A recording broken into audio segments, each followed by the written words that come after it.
Na prática, hoje o Estado desistiu de garantir às pessoas a segurança mínima e o Estado utiliza o monopólio da força que ele não tem mais justificativa de deter, porque ele não provê a parte dele, que é a garantia de segurança, para impor a você a tomada do pouco excedente que você produz, que se você não fosse ameaçado para entregar, você não entregaria. E daí?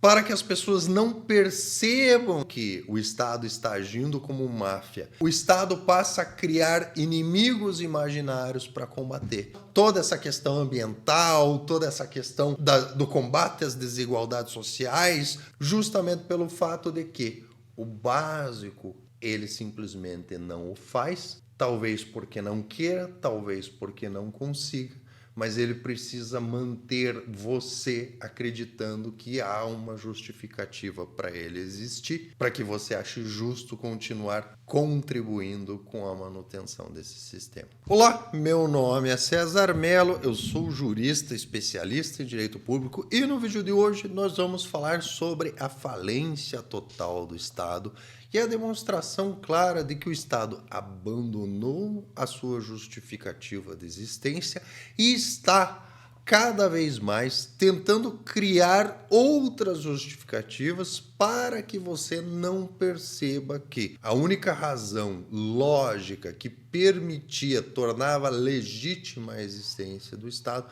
ela não existe mais. E, portanto, hoje não há fundamento lógico e moral de existência de um Estado e ele apenas é imposto a todos pela força. Dito isso, já peço que você curta, compartilhe, se inscreva no canal, cheque se é inscrito e peço que você encaminhe esse vídeo para aquele seu colega, para o seu pai, para sua mãe, para sua avó, para que eles façam essa reflexão e percebam essa cortina de fumaça que o Estado está lançando sobre as pessoas para que elas não percebam que ele simplesmente desistiu de executar as ações que justificam a sua existência e foi tratar de outros assuntos que nada mais são do que uma cortina de fumaça para que você não perceba a inutilidade de existência do Estado como ele está no presente momento. Então, dito isso, vamos à vinheta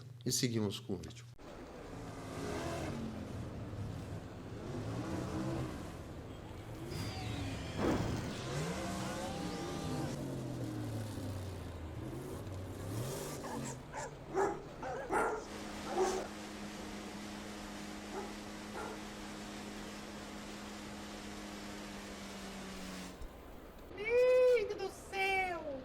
Então, pois bem...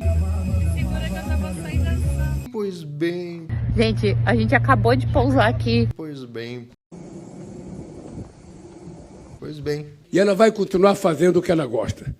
Porque a mulher do presidente Lula não nasceu para ser dona de casa. Está cada vez mais frequente a existência de situações, a inviabilização de negócios e trocas voluntárias em razão do Estado ter desistido de resolver os problemas que justificam a sua existência. Eu já estou há algum tempo pensando em gravar um vídeo sobre isso, mas eu recebi na data de hoje um print de um comunicado que ilustra isso de forma perfeita e isso me deu o gancho para fazer esse vídeo. Então, o comunicado ao qual eu me refiro é esse aqui, é um comunicado de uma empresa chamada GPX Telecom, que diz o seguinte: prezados clientes da GPX Telecom, é com um profundo sentimento de tristeza que anunciamos o encerramento de nossas atividades. Ao longo de 9 anos, desde 2016, tivemos a honra de servir com dedicação e alegria os bairros Parque Soledades, São Geraldo, Ponto Rio, Ceará. Infelizmente, em meros 20 minutos, atos de vandalismo devastaram tudo que construímos, com tanto esforço e comprometimento, levando-nos à difícil decisão de encerrar nossas operações. Esse triste episódio evidencia a fragilidade da segurança que vivemos em nossos dias atuais, onde o trabalho árduo de anos pode ser destruído em questão de minutos.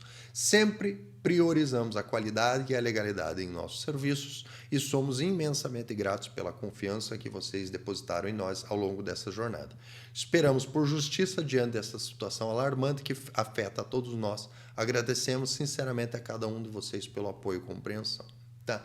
Então, não conheço essa GPX, não sei o que é, presumo que seja uma empresa de telefonia, internet local e muito provavelmente o que aconteceu é que tiveram seus equipamentos, cabeamento, enfim, a estrutura necessária para prestar os seus serviços destruídos e simplesmente não vale a pena reconstruir tudo de volta para continuar com a atividade, correndo o risco de, semana que vem, ter tudo destruído de volta. E isso é a demonstração clara de que o Estado perdeu o sentido. O Estado, como detentor do monopólio da violência, aquele Estado, né, dentro do contrato social, onde o cidadão ele abre mão do uso da violência para entregar o monopólio da violência para o Estado, onde a violência cometida pelo cidadão ela é considerada injusta e a violência cometida pelo Estado é considerada justa, ela deixou de ter razão de existir. Por quê? Porque tudo isso, teoricamente, foi realizado e historicamente foi realizado para quê? Para garantir que as pessoas pudessem realizar troca voluntárias. Então, numa simplificação bastante exagerada da situação, o que acontece? O que justifica a existência do Estado? Né? Então, vamos considerar o Estado um rei com o seu exército que detém o monopólio da força. Nos estados originais, por que a pessoa era rei? Era rei porque havia um contrato social onde havia uma troca voluntária. As pessoas pagavam tributo ao rei para que o rei mantivesse exércitos, e esses exércitos eles estavam lá na prática para servir e proteger aos aldeões que produziam a riqueza com base nas trocas voluntárias. Então, qual que era a lógica? Por que se construía um castelo? O castelo era construído basicamente num local onde havia possibilidade de exploração econômica com produção de excedente. Então vamos dizer que a gente tem um campo arável com acesso à água, protegido de maiores intempéries, onde há a possibilidade de se fazer uma produção com excedente, e esse excedente ele pode ser utilizado para trocas com outros locais aonde existe um campo que não é arável, mas possui um pasto de ótima qualidade e, portanto, existe a possibilidade de produção de animais de corte excedente. O que justifica você criar um castelo nesse local e um castelo no outro local? Existe a possibilidade de que qualquer um que se dedicar a produzir naquele local terá produção de excedente. E a produção de excedente significa riqueza, porque você produz o que você precisa e você tem disponibilidade de trocar o que é excedente pelo que você quer. O valor das coisas, a riqueza, ela é subjetiva. Ela é produzida quando você tem a possibilidade de ter um excedente no qual esse excedente você dá o valor que você quiser. Vamos colocar uma situação um pouco mais simples. Você vive sozinho, né? Vamos dizer, um sobrevivencialista. Você produz lá a comida que você precisa, você produz o couro que você precisa, você produz para reposição das vestimentas que você precisa e todo o seu tempo é gasto nisso. Você produz riqueza? Não, você produz sobrevivência, porque você é obrigado a consumir tudo aquilo que você produz. E você só pode escolher trocar alguma coisa quando essa coisa é excedente, né? Então, por isso que os melhores planos sobrevivencialistas, eles preveem a produção do suficiente para você consumir e a produção de um excedente, né? Então, dando um exemplo específico, um amigo meu é sobrevivencialista e ele tem lá uma plantação de cana e ele está estudando a produção de pinga. Por quê? A pinga, ela é um item de sobrevivência? Não. ela é um item de excedente. Ele é algo que será produzido além daquilo que é necessário para sobreviver, do qual ele não pode abrir mão, é o necessário para sobreviver. Porém, a pinga é um excedente, que daí ele poderá trocar com outras pessoas que vão produzir outros excedentes. E daí nós temos a produção de riqueza, porque aquilo que você precisa consumir, ele não tem valor. É um passivo que já está posto, você está só pagando esse passivo. Só tem valor aquilo que é excedente. Então, vamos dizer que esse meu amigo produza lá 3 litros de pinga no ano.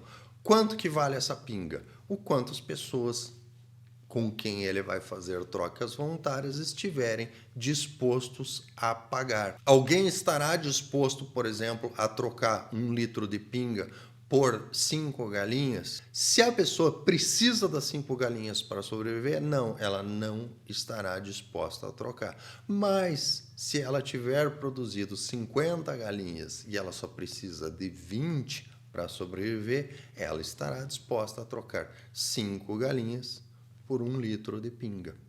Percebe a criação de valor? Porque, veja bem, para esse meu amigo sobrevivencialista, a pinga vale alguma coisa? Vale um pouquinho, né? Mas esse meu amigo nem bebe, ele nem gosta muito de pinga, certo? A galinha vale para ele? Vale. Quando a galinha valer para ele mais do que a pinga vale para ele, eles vão trocar. E daí, como para esse meu amigo a galinha vale mais do que a pinga, no final da troca ele está mais rico, porque ele trocou uma pinga que ele não queria mesmo por 5 galinhas que ele quer, e o outro rapaz e a outra pessoa com quem ele trocou estará mais rica, porque ele trocou 5 galinhas que ele tem sobrando lá, as galinhas vão morrer mesmo, por 1 litro de pinga, né? Que ele tá louco para tomar uma bebidinha, certo? E é assim que é criada a riqueza.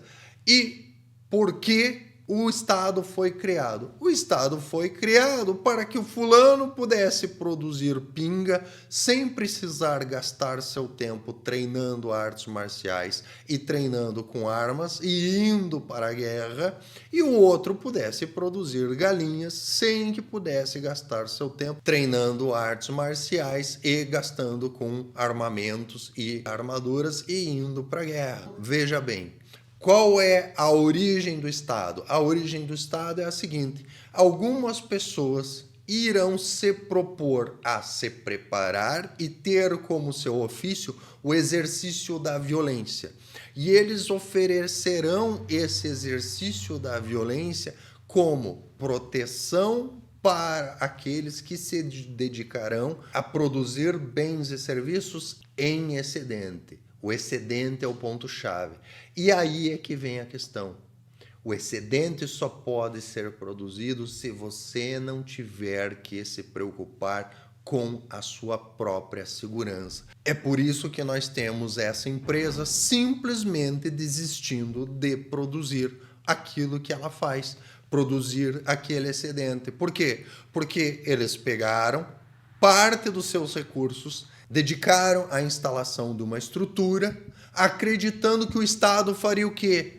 O Estado daria segurança para essa estrutura que eles produziram, para esse excedente disponível para uso, né? O dono da GPX Telecom precisa de 20 roteadores e 100 mil metros de cabo de fibra ótica? Não, ele não precisa, ele não usa isso para nada. Na casa dele, um roteadorzinho com Wi-Fi já é mais do que suficiente. Então, por que ele comprou e instalou essas coisas? Porque é um excedente para atender as outras pessoas. No momento que esse excedente foi destruído, porque o Estado não cumpriu a sua parte, que é utilizar o monopólio da violência para que pessoas que não produziram esse excedente fossem lá e se apossassem disso, ao fazer isso, ele tornou inviável a produção por parte da GPX Telecom. A GPX Telecom se coloca numa situação onde eles vão ter que gastar parte do tempo deles operando a atividade, que é o fornecimento, provavelmente, da internet, se viram numa situação onde teriam que cuidar da sua atividade normal e ainda cuidar da segurança dos seus equipamentos. Dentro dessa situação, se torna inviável a produção de excedente ou a disponibilização do excedente. E assim, as trocas voluntárias deixam de acontecer, que é exatamente o que nós temos aqui.